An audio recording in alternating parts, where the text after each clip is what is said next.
spoilers? Oh, lots and lots of spoilers.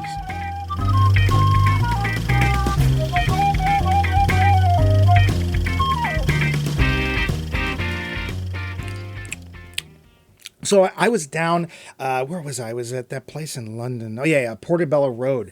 I was on Portobello Road. I don't know if you've been there. It's that big shopping lane. It was in that movie, The Blue Door. What's his name? The tall actor. Are you going to eat that croissant?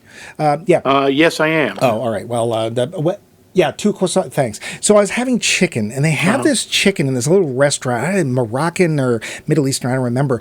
And it's made with kumquats and maple seeds, and it's the first time I've ever had, it was the essence of all that is chicken. And like just having this, I would have a bite and then...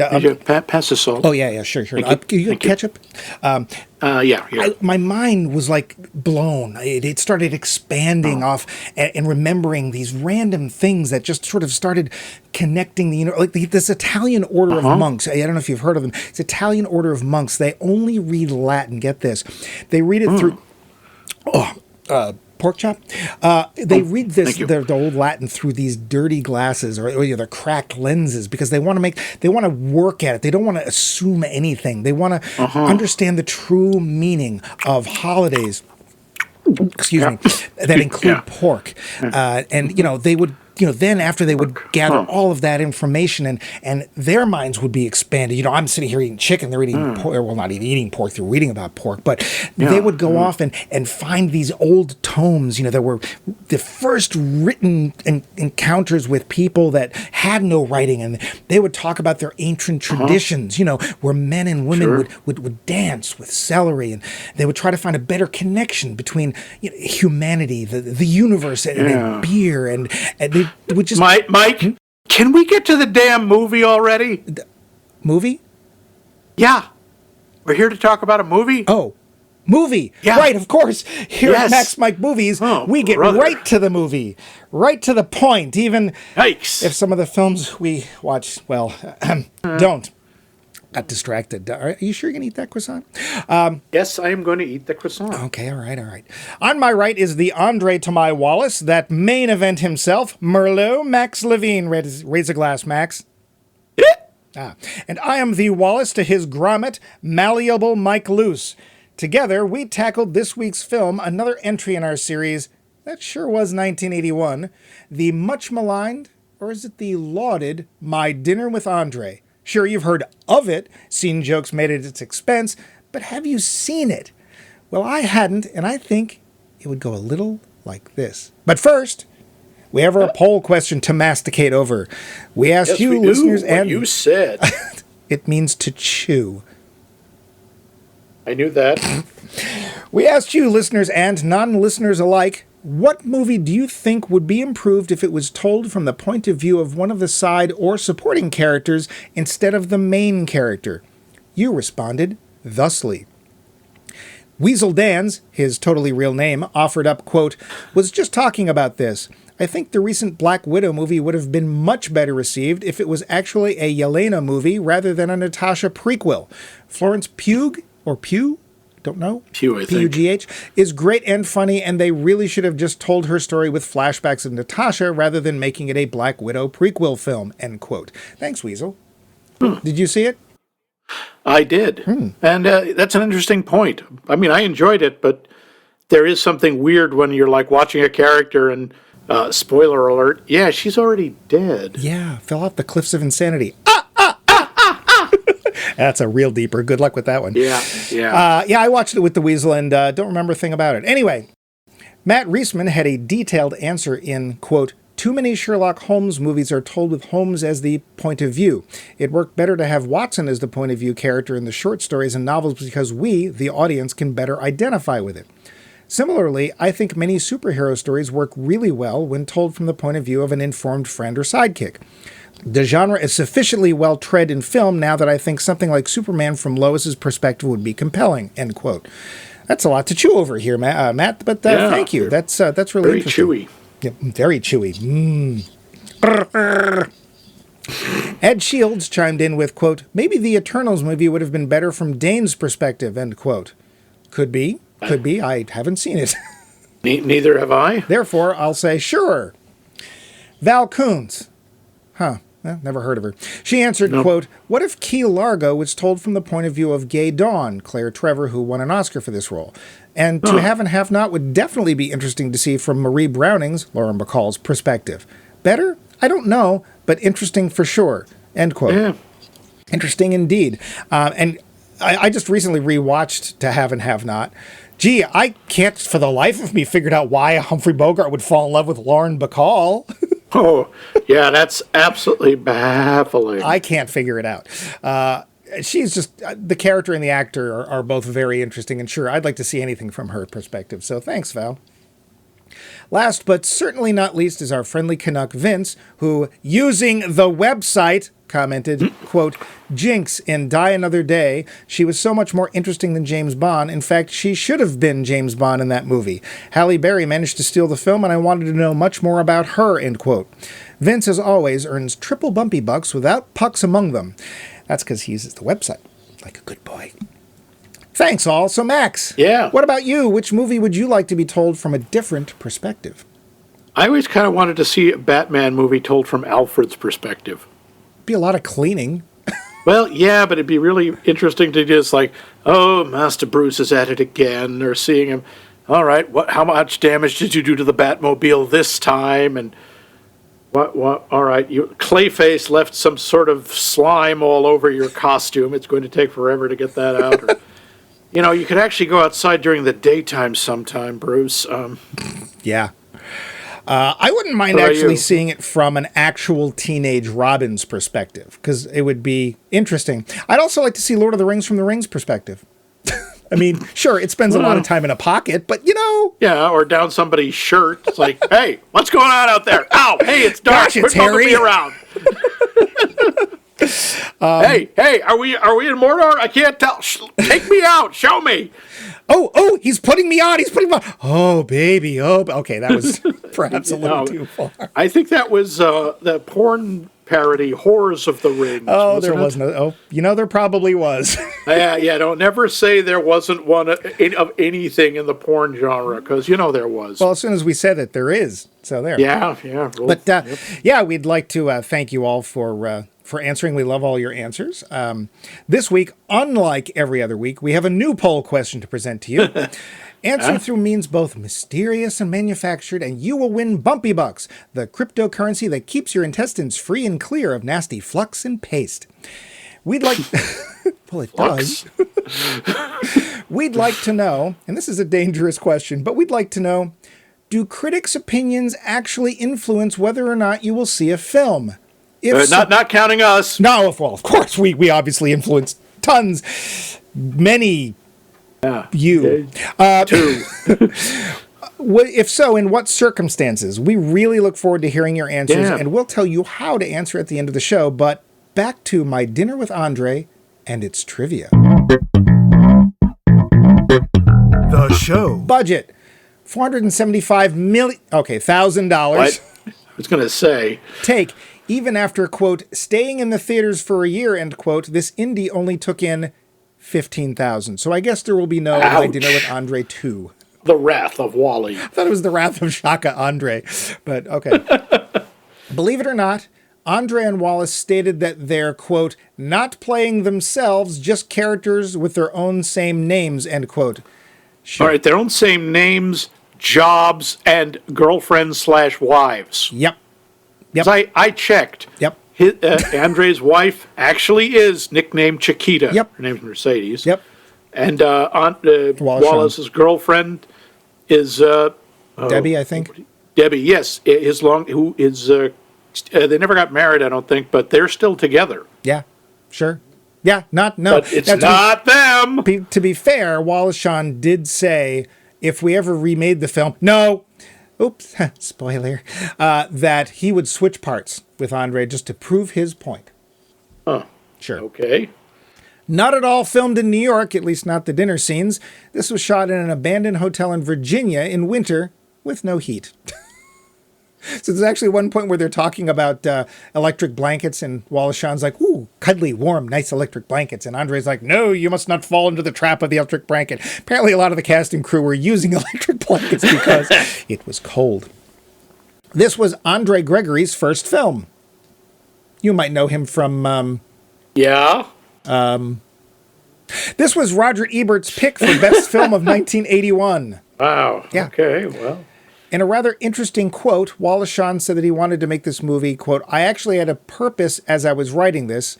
I wanted to destroy that guy that I played to the extent that there was any of me there. I wanted to kill that side of myself by making the film because that guy is totally motivated by fear," end quote.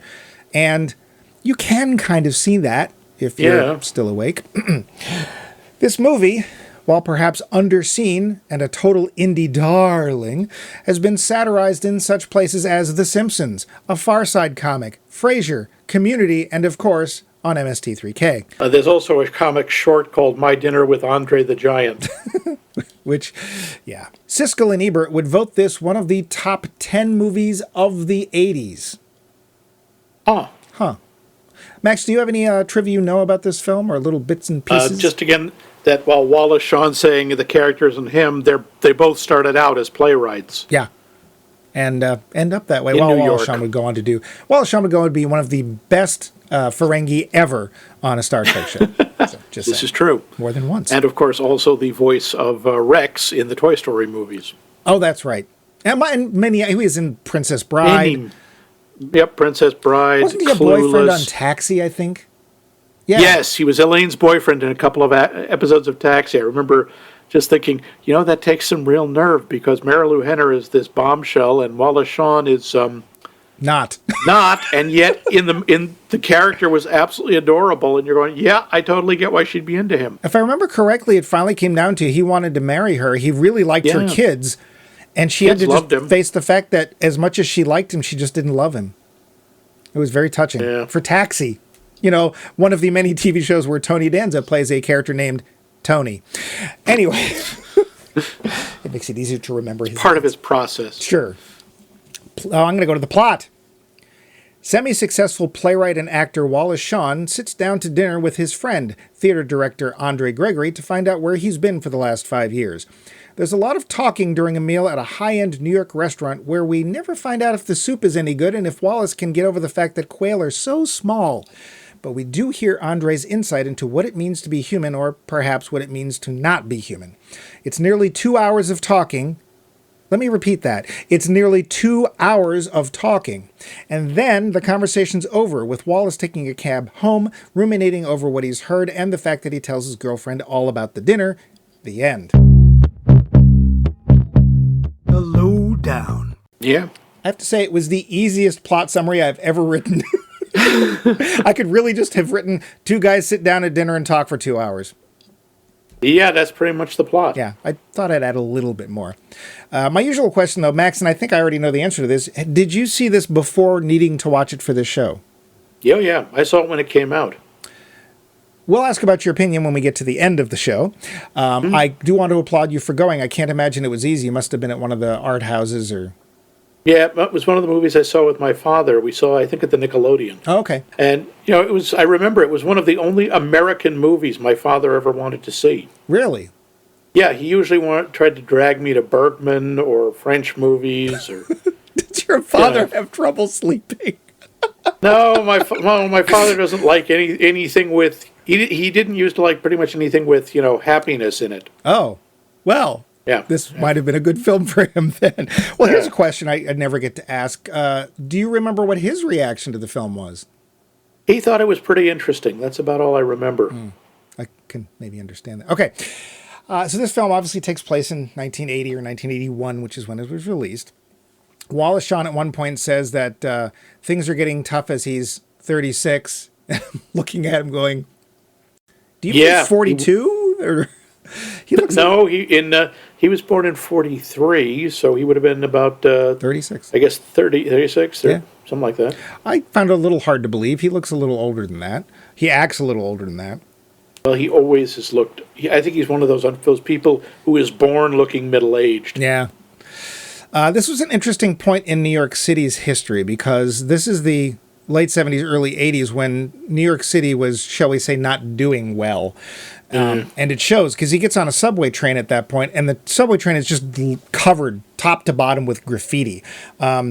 sadly, it's actually considered the golden age of graffiti if you're into such things in New York, because it was everywhere. And it's when it started, not only proliferating, but when people started actually having what they call tags and character names and stuff like that. So, but yeah, we start off the film and it's a monologue, which I guess is trying to soften you up for what's coming, of Wallace Shawn talking to himself, and as he goes to take the train to go meet up with Andre. And at one point he actually says he's been avoiding Andre. He's not wanted to see him, although we never find out why he's actually been avoiding him. Although once we get to dinner, maybe we have a better... No, I think it's part of it is he's heard that he's not doing well, and he doesn't know how he could help him. And I think the implication is he doesn't want the responsibility of having to help this person. I mean, we start off, if the idea of a film that's literally two people talking for 2 hours doesn't put off the average American movie-going audience, the fact that they're both New York City actors and playwrights pretty much puts the last nail in the coffin, because a more esoteric group of people, I'm not sure exists to make a movie about. Esoteric, that's an odd choice of words. What do you mean? Well, so their interests, and is proven by their long dialogue, are so off the beaten trail. They're so specific in a lot of ways to just their... Yeah, I wouldn't say esoteric, I'd say insular. Sure. They're very that sort of community, New York theater, is very self-contained. Max was an English major, so he would know. Yeah, and it's true, especially, and there were various eras of New York theater where it was very important to get the meaning across and to be deep and important. And I gotta say, there's a point where they're talking about the state of theater, and when they say theater, they mean theater in New York, because that's the only theater that matters to them. Right. And that, by the way, is an attitude that persists. The New York theater circles, the critics, anyone who's involved in it, basically New York is this island of theater in the world. Maybe they allow that maybe there's a little in Chicago, but that's it. Yeah, I was going to say, I don't think that's changed. Although theater is not as big as it used to be. I think it is to them, at least. Well, certain kinds of theater are. I mean, the kind of theater... I do like when they're talking about how shallow theater is in 1981, and now I'm thinking, what would they think if they walked down Broadway and saw that every other musical is an adaptation of a movie or a TV show? Spider-Man! Yeah, okay. Yeah, The Addams Family, the musical. Beetlejuice, the musical. Yeah, which... Frozen. Yeah. Well, I mean, now what would they think about going to the theater? I mean, the movie theater, because is it really any different? They don't even talk, they don't even mention. Movies don't exist for them. Well, I mean, I don't know as much about theater as you do, but that's pretty much a long-standing attitude, isn't it? Yeah. Yeah, the people in theater, and I'm sorry, theater people, but this is true. A lot of the theater people look down upon movies while desperately hoping they will eventually end up in them. Not so much for the purity of the art, but because that's where the money is. There are very few, it happens, but there are very few people who get rich from the theater. You just described the plot of Singing in the Rain. Except with, less music. I ain't people. I am a shining star in the firmament. It says so right here. You did not doing the voice or the dance. That's right. One of my first notes was Wallace Shawn is Wallace Shawn in a role that will surprise you, because it's Wallace Shawn talking to himself. Yeah. And then they go to, and it's funny because I'm sure the exterior is New York. Yeah. They go to what I'm assuming is called Hoity Toity and Sons Restaurateurs, because it's one of those places where it doesn't matter whether you have a reservation or not. You're going to wait for your table at the bar. Yeah. And, we don't have club soda. We only have, I didn't quite hear it. I thought he said some French, like Perrier. It was some version. It was basically, we have expensive stuff. Yeah. And it's a type of place where you're going to have to pre-order your souffle, like Cipriani in Tom's Crown Affair. And I found out that that's a thing because it takes it long enough It for takes them like to... 45 minutes, I think, to make a... Well, they have to rise. You can't... You don't have refrigerated souffle. You can't nuke a souffle. It doesn't work.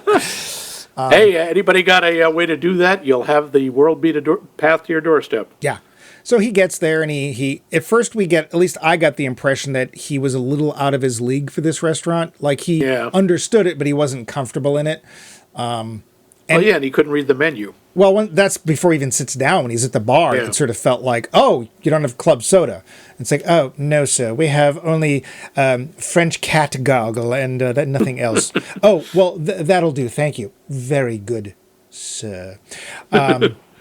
And he's still voiceovering. At this point, I'm wondering if he's actually going to let himself talk. Because but then Andre shows up, and it's uneasy between them because they haven't seen each other in 8 years. Yeah. And Andre's been off doing things, and that's capital D, capital T, TM, doing things. And he sits down, and Andre takes the spotlight, if you will. And there's a good deal of Wallace Shawn nodding and going, really? And then cutting back to Andre continuing his story. One of the first stories is about this group. It's like this Polish director wanted Andre to come out and do plays or do something out there. And he responded with, only if you can find 40 Jewish women who don't speak English but do play instruments like the harp and the flute. Yeah. And he figured this will never happen. And it has to be in the woods. And he figured this would never happen. And then it more or less does. And it sounds like this... I don't know, group thing. I don't want to use the word est, but it felt est-like.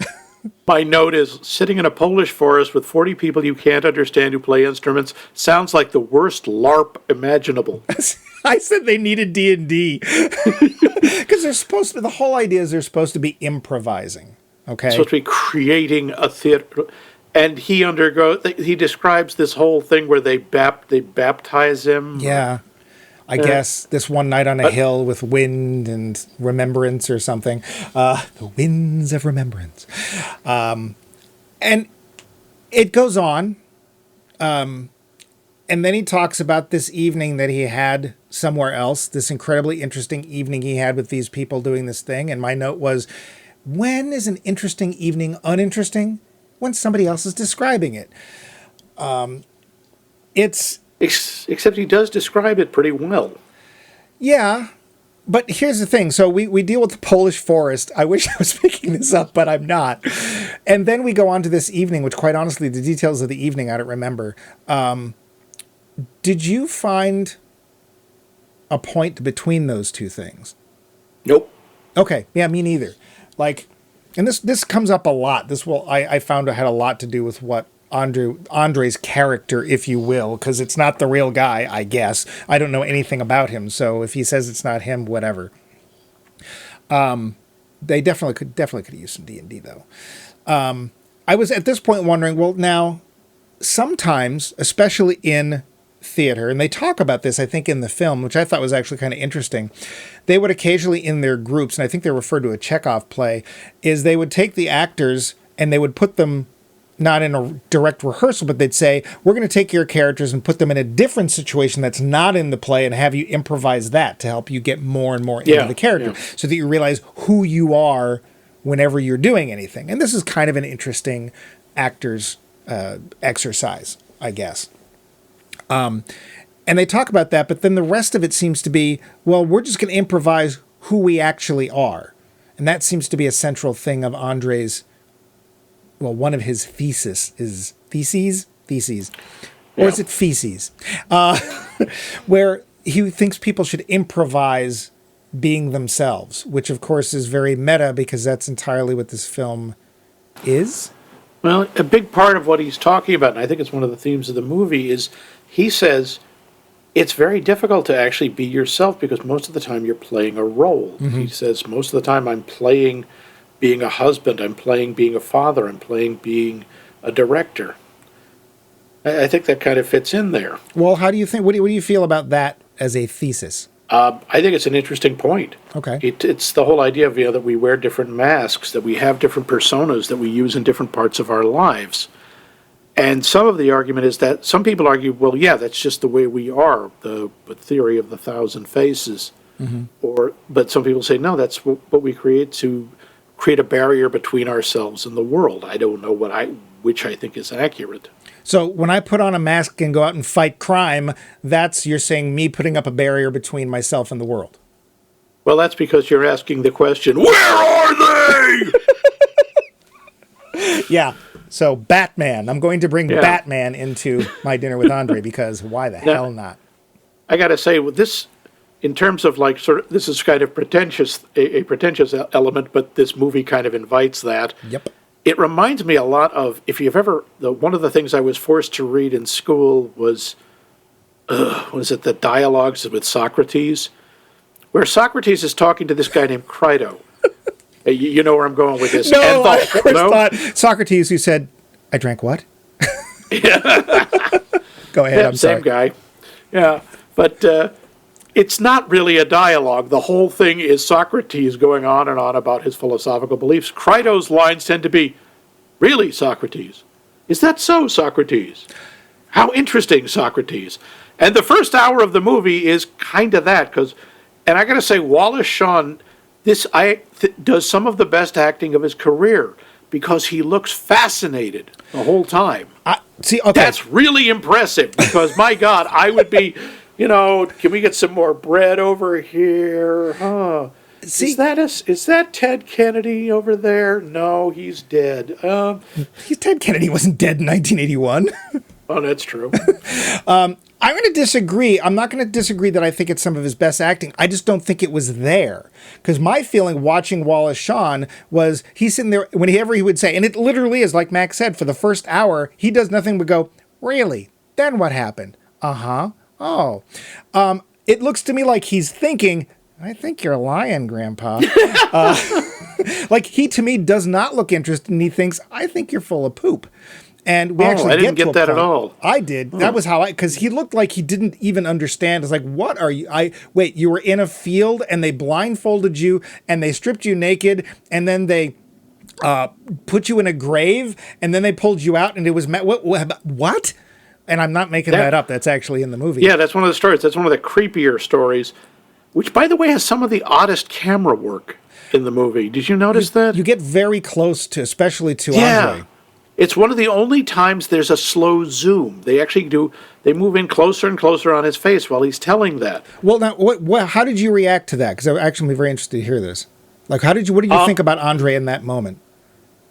I thought it was one of the few honest moments, I thought, because he was saying, I was scared. I didn't know what was going to happen. Yeah. It wasn't like, I was experiencing this transcendent transformation. It's like, no, I was scared. I thought, I'm going to die.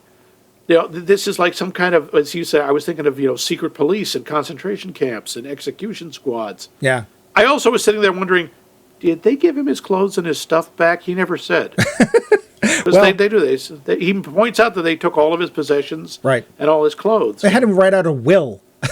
Yeah. I agree. Like, that to me was Andre's, the one point in the movie where I think we actually see anything real from Andre, because he's still, I disagree in one point. You said that he says he's scared. He actually doesn't. So he doesn't make that the central point. He's still trying to make it this experience, this transcendental thing. But the way his face is kind of vibrating and his voice is shaking, you get the impression that it's like, no, actually, I didn't like this at all.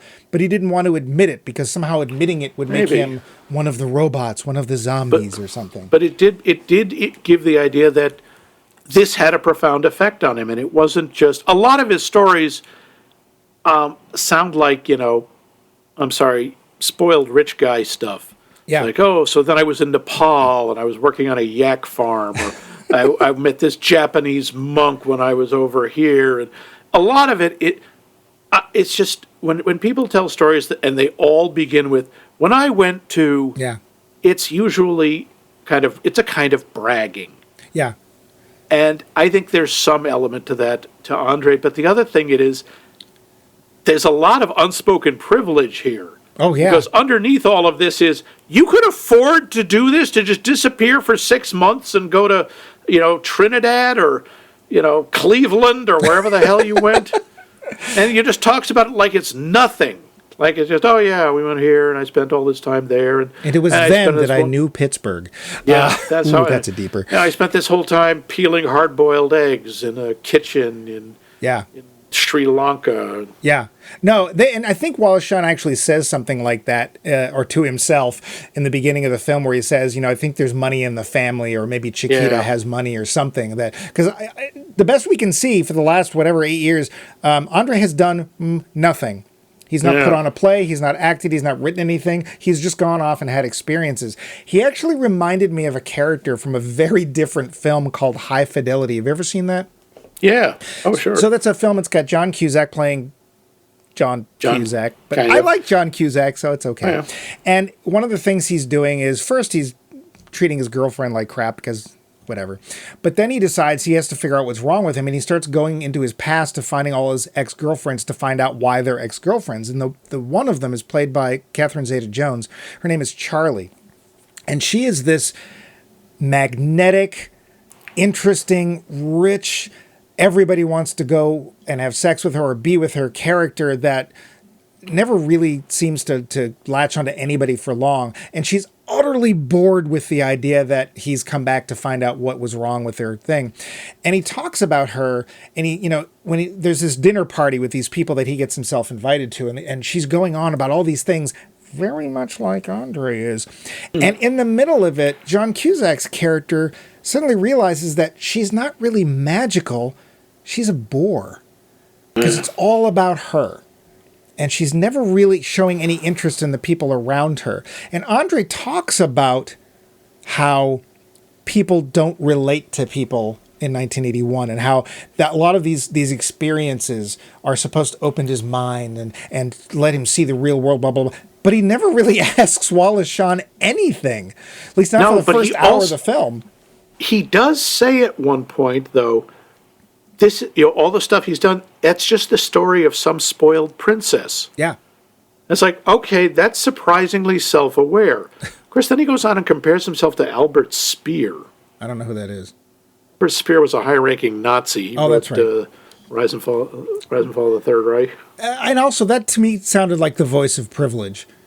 Yeah. Right? It's like, I'm going to call myself a Nazi because, only I could understand what that meant, blah, blah, blah, blah, whatever. Okay. One of my other notes, again, this is for the first hour of the film, was it's a one-man show, and also Wallace Shawn. Up for the first hour, yeah. Yeah. But it does change. It does somewhat. Yeah, not a lot.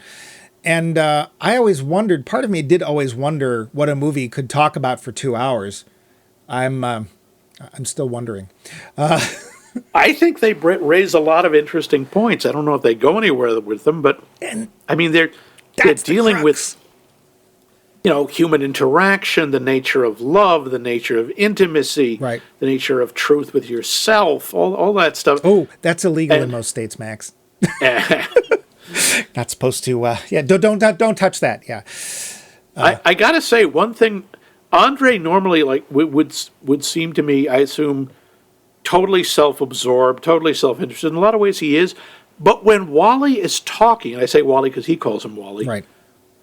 When he's talking, he is listening, and he's listening actively. He asks questions. He responds. He's paying attention. Although, did you notice when Andre is talking, we get shots of Wallace's face. Right. And when Wallace is talking, we get shots mostly of the back of Andre's head. The only thing we see of his face is in the mirror behind Wallace. Right. Why? I don't know. What did that do? But I don't know about you, but it was at times like that I started watching the waitstaff. I wanted to see what they were doing. And I got to say, the people in the background were acting just like they were in a restaurant. There was never any point where they looked bored or they were looking like they were actors with nothing to do. I want to give credit to the people in the restaurant because they actually looked like, and you would see the course. It's like, shouldn't their course be? Oh, there it is. Like their courses would come out. And there's one point where he goes to clear the plates. The waiter goes to clear the plates, and Andre's like, no, I'm not done, because they don't really eat much. No. I did, but I also, when I saw his expression, all I could think of was he was basically trying to target holes. He's basically like, okay, you have your theory, but now I'm going to tell you let me tell you why you're wrong. Like, and he kind of comes back with that. Like, he's not really listening to accept Wallace's viewpoint. He's already decided Wallace's viewpoint was wrong. Because Wallace, of course, doesn't agree with him. At least that's what Wallace says, but whatever. In one of my more, shall we say, nasty notes, I wrote that the name of the film should be Two Characters in Search of Entertainment. No. But yeah, this is not a film for entertainment, let's be fair. Also, I got to say, some of these stories and these things that Andre did and wants to do just make me think he did a little too much LDS in the 60s. Yeah, a lot of the stuff he talks about, the hallucinations, the giant demons, or they do sound very much either like a drug trip or a full-on mental breakdown. Well, he talks about them in an actual Catholic church. Oh, yeah, I went to this mass and there was this blue demon, and he's, hanging out, but I don't think he was actually really that bad. And he was talking to me and stuff, and it's like, what, huh? So, whatever. I got to say, and I think this actually, I didn't see the episode of Frasier, but apparently they were talking in Frasier. Niles was saying things like, but we don't know how was the soup. And I wanted to know how the soup was too. It's like they're in this restaurant, right? This is an experience. This is a place, I'm sure that the appetizers today are the equivalent of $50 themselves. And it's the kind of place where you taste the wine. You order the wine, but then they bring it out and you taste it. And you're able to say, he did that. Yeah, but they're able to say, no, it's not good, and you can send the bottle back. This is one of those places. And he eats this potato soup, and we see him eating it far too closely. While Shawn, all I can say is, please close your mouth when you chew. And why are you chewing soup? But there's chunks of potato in it. I actually wanted to know. And the thing with the pate, we see Andre eat almost nothing. Then they get served these two quails, and Wallace is thrown off a little bit. And he's like, well, I didn't know they were that small. And it's like, will you just eat the frickin' quail? I've had quail. Quail is good. Eat it. They send at least one quail back. And I'm just like, what the hell? And that actually did bother me. It's like, I don't want to watch you chew, but I do want you to eat. Okay. I don't know. It just did really bother me. Wallace, as I said, doesn't get a word in edgewise for an hour, and I think part of him is trying to decide what he thinks. And of course, he's in a way the audience at this point, right? Because we're trying to figure out what do we think about this. And then the film makes these mistakes over and over again, and it gives us these quotes that I'm like, do you really want to be saying that right now? One of this is like, Andre says, you're not really living. And my thought is, well, neither are you. Because what have you done? What have you done? You've had experiences. Okay, and then what? What have you done with these experiences? Are you really that better a person? I don't know. Oh, he says things like, we're always planning to do things, and we have these things we want to do. And Wallace comes back with, what's wrong with doing things? I don't see the point in sitting there doing nothing. And that part of me is like, I'm kind of with Wallace in this. It's like, Wallace makes points that are much more grounded and much more human, like where he's talking about his electric blanket. Right. And he's saying, I would never give up my electric blanket. It's cold in New York. It's cold in my apartment. And while Andre is talking about the theory of cold. And yes, but it's cold. You can enjoy the cold. You can cuddle up to somebody when it's cold. You have to actively do it. He says, yeah, but I don't like being cold. And I'm sitting there going, yeah, I'm right there with you, man. I mean, it's very nice from a philosophical point of view, but who wants to be cold? You're not supposed to be cold. Feeling cold is your body's way of telling you, get warmer. Yeah. And again, this is the voice of privilege, because Andre can choose to be cold if he wishes to experience cold. Yeah, because he knows he's got a blanket in the other room. Right. So this is all very philosophical and all very nice, but it doesn't really apply to the average person. Yeah, I do also like how Wallace points out when Andre keeps talking about all these incredible places he's been and how, being on the Findhorn Foundation in Scotland, which is real, by the way. I looked that up. Yep. And what is it, Alternative Transformational Learning Center. Sure. Hippie stuff, I'm not sure. I pooped today. Well, not quite, but... Want to bet? And Wallace is saying, there's reality there, but there's reality in the cigar store next to this restaurant. You don't have to be on the top of Mount Everest to figure stuff out for you to be real. Yeah. There's just as much, isn't there as much reality in the cigar store as there is at the top of Mount Everest? And I'm thinking, yeah, he's absolutely right. This whole thing of why do you have to be going to all these exotic places? Reality is reality. It's and Andre's talking about we should get out of New York. New York is he described. I thought this was a really interesting set of images. As New York as a prison camp built and maintained by the inmates. Right. And it's like, you hear all these people who talk about, I've got to leave New York. Do you know anyone who actually did? You must leave the Bronx. Snake Plissken, I heard you was dead. But he has a point. That is kind of an attitude, especially back then, about New York. And again, as you said, New York was not going through a good period. No. And everyone was saying, the city's so dirty and crime-ridden, I should leave. And most people didn't. No. That's an interesting point. I don't know what it means. I don't know where we're supposed to go with it, but... Well, I mean, I don't even think it has to be New York. I think it's hard to move from anywhere that you're used to. If you're somebody who grew up like an army brat and you've moved everywhere, maybe it's not a big deal because you've never put down those roots. But like when I left Boston, that was really hard. Did I want to leave Boston? A lot of me says no. I still love Boston. I go back as many times as I can. Would I live there again if I possibly could? Yeah, I would. Is Boston the most amazing place in the world? Probably not, but I like it there. And it's like, I don't have an electric blanket, but maybe Boston's my electric blanket. I like it there. That's such a bad thing. That's one of the differences. We say we like it in Boston. We don't say it's the greatest city in the world. No, but its nickname is the hub of the universe. Well, yeah, there is that. I still can't believe it's like most people don't know that. Even if they've heard the nickname the hub, they don't know what it means. They think, it must mean because the streets are all like wagon wheels. But no, it's literally because Boston nicknamed itself. I wish they made that much sense. Yeah.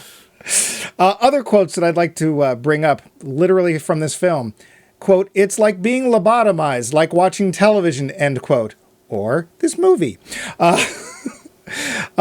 People today are so deeply asleep. You ain't kidding. I know what you're talking about, but I don't really know what you're talking about. Wallace says that. I'm like, yep, yeah, you're the audience right now. The movie actually is willing to just flat out say at one point, quote, "We're all bored now," end quote. And the one you just said, I don't know what you're talking about. Yeah. I also like, again, this is why I think most people tend to identify more with Wallace's character than with Andre's. Yeah.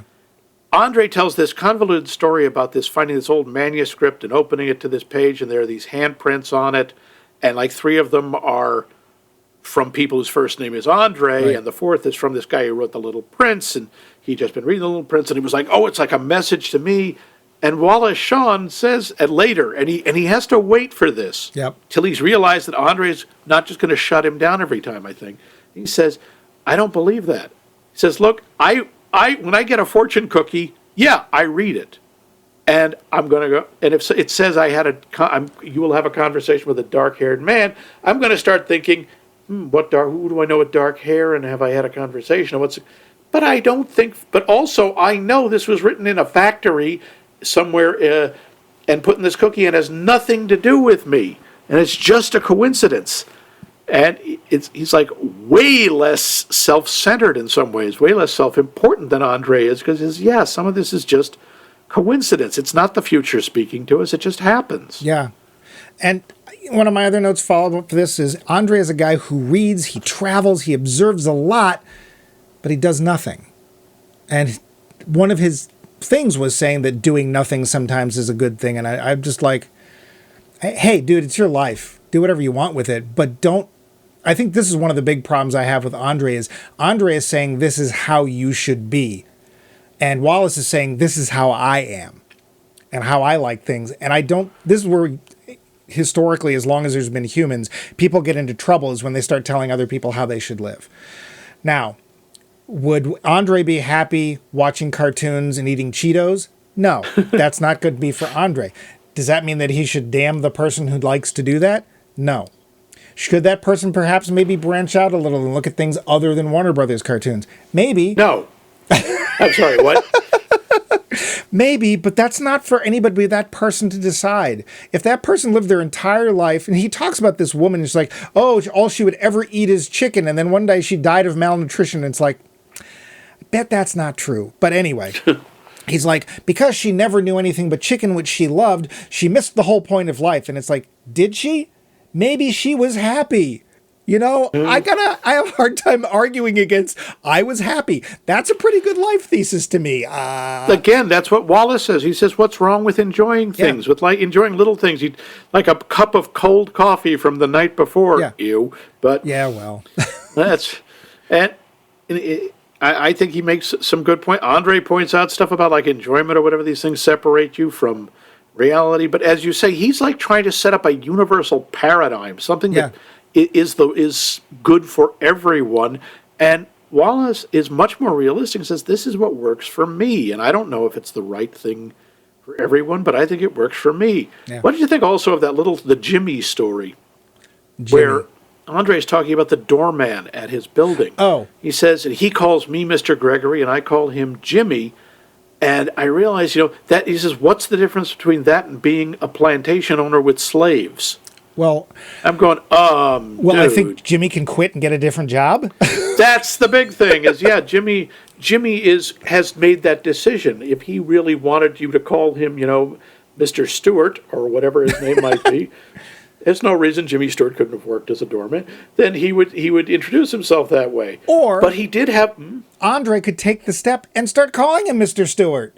Does he change the way No, he doesn't change anything. He just points it out. That's what he does, is points things out. And it's like he thinks we should all change our lives, but he doesn't even seem very fulfilled. As far as I'm concerned, he's as empty as he's claiming that Wallace Shawn is. Except the difference is that while Andre is empty and knows it, Wallace Shawn might be empty. I'm not even going to make the argument, but he actually seems pretty happy about it. So who would you pick? I'm in Wallace's camp. I'm in Team Wallace. If we want to bring in the Twilight parallel. Oh, God, do we? Oh, please. Why would we ever want to do that? Oh, but by the way, Jacob was cuter. So I would say that Andre's performance, except for that part where he's talking about the whole I'm being buried and that thing, where there's actually, like you pointed out, some definite fear in him. His performance is pretty plateaued through the whole film. Yeah. It's not better or worse. It's just pretty much the same. I buy him because how much of a stretch is it to play yourself? I don't know. But Wallace... It's true, though. Sorry, go ahead. I say Wallace... Most of the films, what happened next? And I was just like, I didn't get him at all. I mean, I did get him because I'd probably be like, oh, God, I have to suffer through this dinner with this pretentious bore. I better just sort of play up to him and, be nice and we'll get dinner over and everything will be fine. At the end of the film, though, Wallace finally gets to shine. And we get to see him, like when he goes into and he talks about his life and he's like, look, you want my actual opinion? Do you want me to be blunt? I think you're full of poop, which is basically what he says. And but he has reasons for it. Like at first I thought Wallace was like snoozing his way through Andre's monologues the way we were. No, he's paying attention. He's paying attention. He listens to all of it. And at the end, this is where I do understand the quote Wallace Shawn, the actor, said about that this person was acting out of fear. And you could tell that a lot of the reasons that he kept doing the things that he had been doing was because he was fear of change. Everybody has fear of change for the most part. Sure. But again, I'm just like, I don't mistrust being happy. I might question, should I really be doing this thing that's making me happy? Drinking a quart of vodka a day. Okay, that's maybe, is that actually happy? But the things he talks about, an electric blanket or a cup of coffee, I think he's fine. But Wallace Shawn, we actually finally get to see that passion in the end. And that's where he really shines. And sadly, it kind of gets damped down again. I wish the film had actually ended more on that sort of a high note. Because there's still more, basically, Andre shooting holes in his theories. And then he takes a cab and he's like, yeah, so we had this conversation and I went home and told my girlfriend about it. The end. But that's the thing. Andre stays the same throughout the whole movie. He doesn't change at all. No. Wallace has had some fundamental things shaken. Mm-hmm. He's actually taken some of the stuff that Andre said to heart, and while he may not agree, but it's made him question stuff. And I think that, first of all, I think it's evidence that Wallace Shawn is a much better actor because he doesn't do the same thing all the way through, as you said, where Andre pretty much, except for that one scene, does. And Wallace Shawn shows a real range of emotion and a real range of energy level and such. And it is kind of disturbing. It's a little sad because he's had his sort of comfortable, if unexceptional world shaken. And it upsets him. So this is not one of the talking point questions, but since you brought that up, I want to ask you, do you think after this film, first I'll ask for Andre, do you think Andre is going to go and question anything that he's done up until this point after having talked to Wallace at the dinner? I think Andre is going to change anything. I don't think so. Okay. Andre seems pretty secure in his worldview and doesn't really seem to have anything shaken. Do you think the same of Wallace? I don't know. Wallace, I think, will think about it, but I think Wallace seems too grounded. He'll just fall back into the realities of his life. But if one of them was going to change, I think it would be him. I think there's possibility. I don't see any possibility in Andre at all. Yeah. We actually should get to our talking points, if you don't mind. Oh, go ahead. Was this film a standout for the year 1981? Well, it was clearly very popular in some ways, at least among critics, if not among audiences.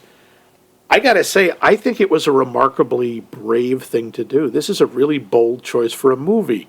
In a year when you've got Raiders of the Lost Ark and wacky comedies and action, and then you have a movie with two people sitting in a restaurant talking. Yeah. That's taking a real chance. Mm-hmm. It's not quite, Andy Warhol filming somebody sleeping for 8 hours. Or Empire. Yeah. But I think it stands out. I think it was certainly unique for the time. What about you? Well, it obviously didn't make any money, and I'm sure it was never expected to. But look how much it wove its way into the consciousness. The consciousness and popular culture.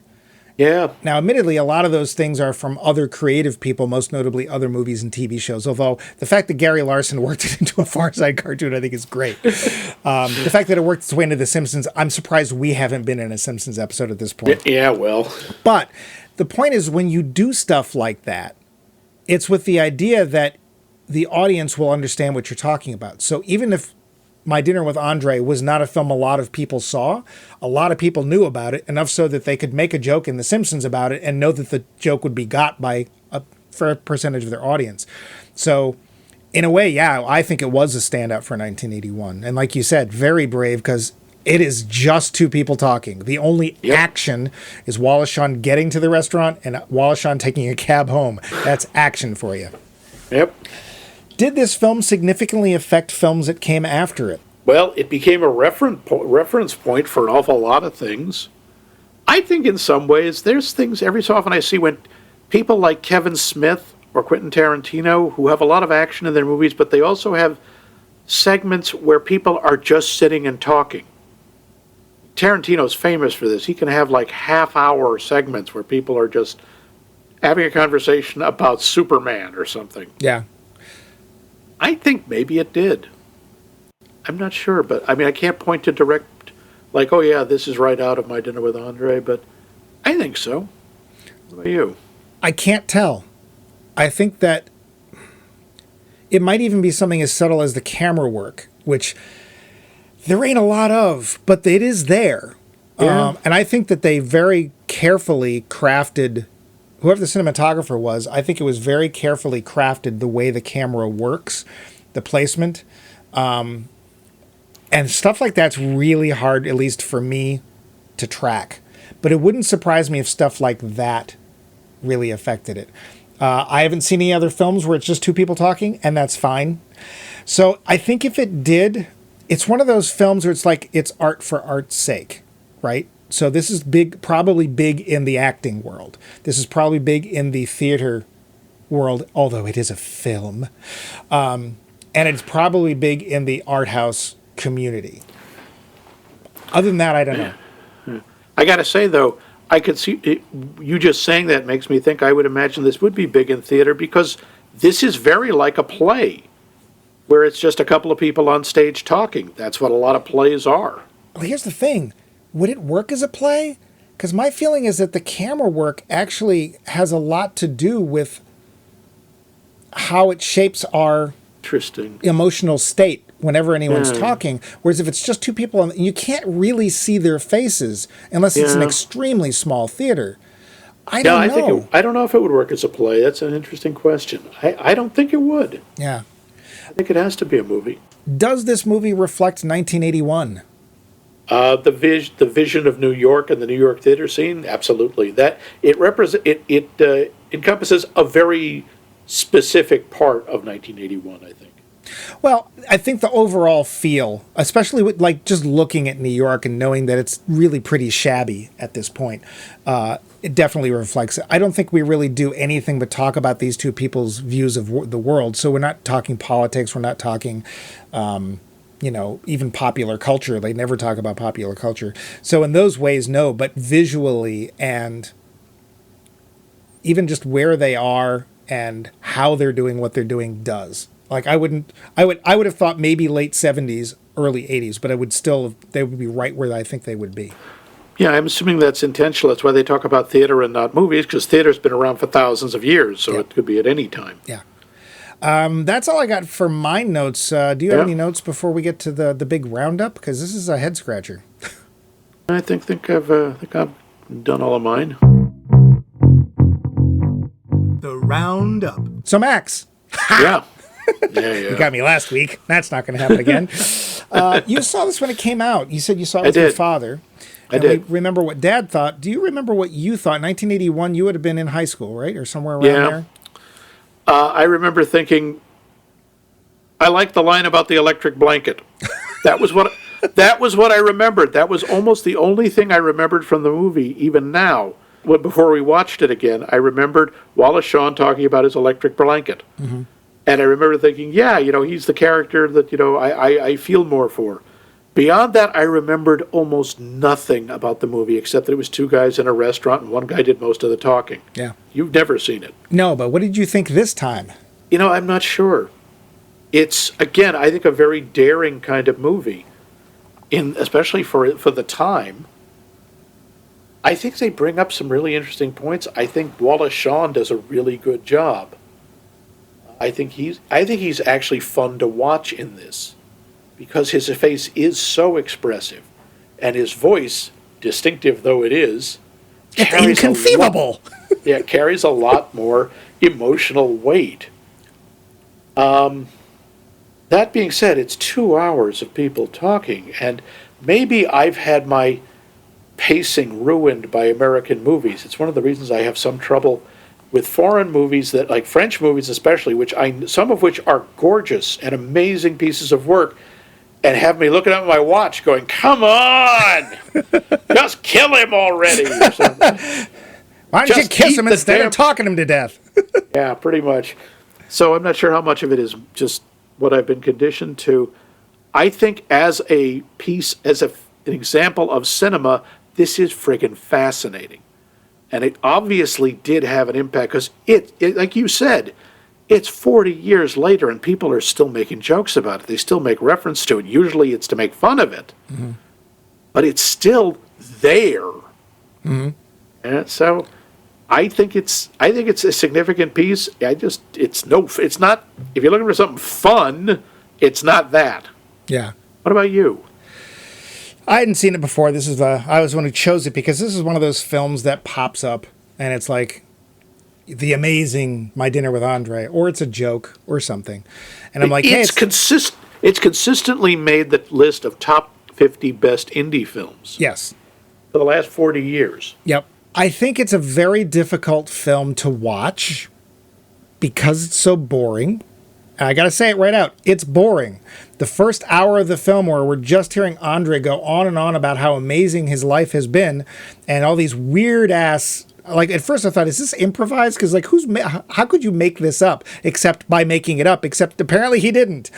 And like Wallace Shawn's character seems to me, I'm bored and I think he's full of poop. And I'm just like, I want to call him out on it. And it gets a little annoying. And I kept looking at the clock.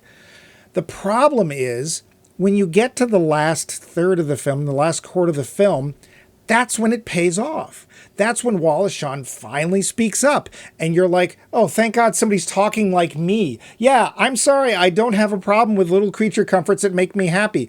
Do I need to sit there and consider every single piece of them? No. I don't think life should just be a struggle without any happiness. I don't see the point. And I think it's, again, very easy for somebody who's wealthy to say crap like this. You know, does anything that Andre said have to do with Jimmy the doorman? No. Jimmy's probably working, maybe he's working 2 jobs trying to keep a family of 5 afloat and fed. Nobody gives a crap if you sat there and had a grave dug for yourself and pretended to be dead for 5 minutes in a field somewhere in Europe, when you've got people who are hungry and don't have medicine or whatever. It's like, it's all very well and good, but you're talking a platonic level that none of us can reach, and honestly doesn't seem to have done you any good. My other feeling was, I think in a way, this movie is miscast. Really? I think it might have been more believable if it had been between 2 college students, one of whom had spent the summer abroad, and maybe they were talking over a little bit of the old Mary Jane. And they were talking, because it comes off to me as life experiences by people who don't actually know what it is to live yet. Wallace Shawn, I believe. Andre feels like he's searching for what life is because he's never actually lived it. He never had an actual job. He never worked 9 to 5. I can see that. Because a lot of the questions that he brings up are exactly the sort of things that a couple of high college sophomores would be talking about. However, I think it matters that he's been around for a while. I think it matters that he has had a range of experiences over years. It's not just you can dismiss a vapid summer. This guy is talking, it's got to be like 20 years worth of experiences. And worldwide travel, and being married, being a father. He has experienced a wider range of life than a couple of college kids who had just had an interesting summer would. I think that, yeah, he has. To me, he keeps going to the same experience. One of them's in Poland, one of them's in wherever, but it's the same. I want to basically be doing something where I don't know what's going to happen next, and I'm not in control. The whole segment where he's talking about the Japanese monk who comes and lives with him and his family. Right. Which I still don't know exactly what the point was, except it sounded kind of like a Japanese Rasputin. Yeah, except he doesn't have to get shot and thrown in a river or whatever. Yeah. I will say this. I can't recommend this film for probably anybody I know. The reason being is I think for pretty much everybody I know, it's boring. It is boring. If you were next to them at the restaurant, you would have paid early and left. That being said, it is a very interesting, and we're still talking about it. When I was done watching this movie, I was like, I can't wait to hear what Max has to say about this film, because... And now you know better. Yeah, well, that's how it... Usually I keep hoping, and every time you keep letting me... No, I'm just kidding. Yeah. You did have some very good points, and that's the point, is like it keeps us talking. It's 40 years later, and it's 41 years later, and there's still something to talk about. It is such a slog, and I don't know if making it, like writing it to be more interesting or having action, like maybe, there's a shootout. I don't think that would help at all. It's just, I think it was worth seeing. I don't ever want to see it again. And in some ways, I'm sorry. But we want to just reiterate our nifty new poll question for this week. And that poll question is, do critics' opinions actually influence whether or not you will see a film? And if so, in what circumstances? And you can answer us through many different ways, such as our website. You can leave a comment, like Vince, at maxmikemovies.com, where we have all of our past episodes and all our series all nice and organized for you. You can email us directly, earn 10 times Bumpy Bucks with no pucks included at us@maxmikemovies.com. Find us on social media, such as Facebook and Twitter, which we are Max Mike Movies, and of course, yada yada, podcast app of your choice, blah blah blah. But Max, yes, we are just in the middle of That Sure Was 1981. What deep philosophical indie art house foreign film are we going to watch next week?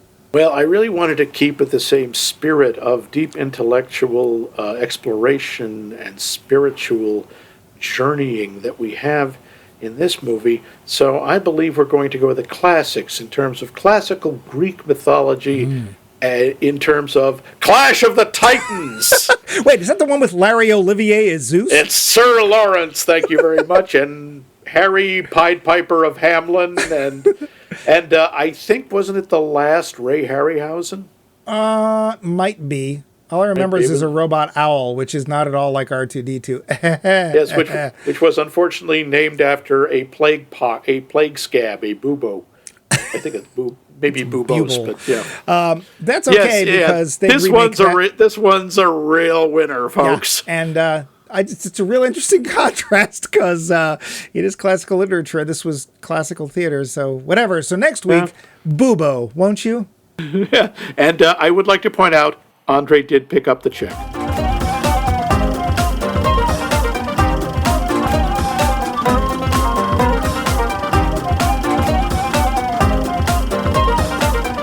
This has been a co-production of The Voice of Max and The Movie Wrench.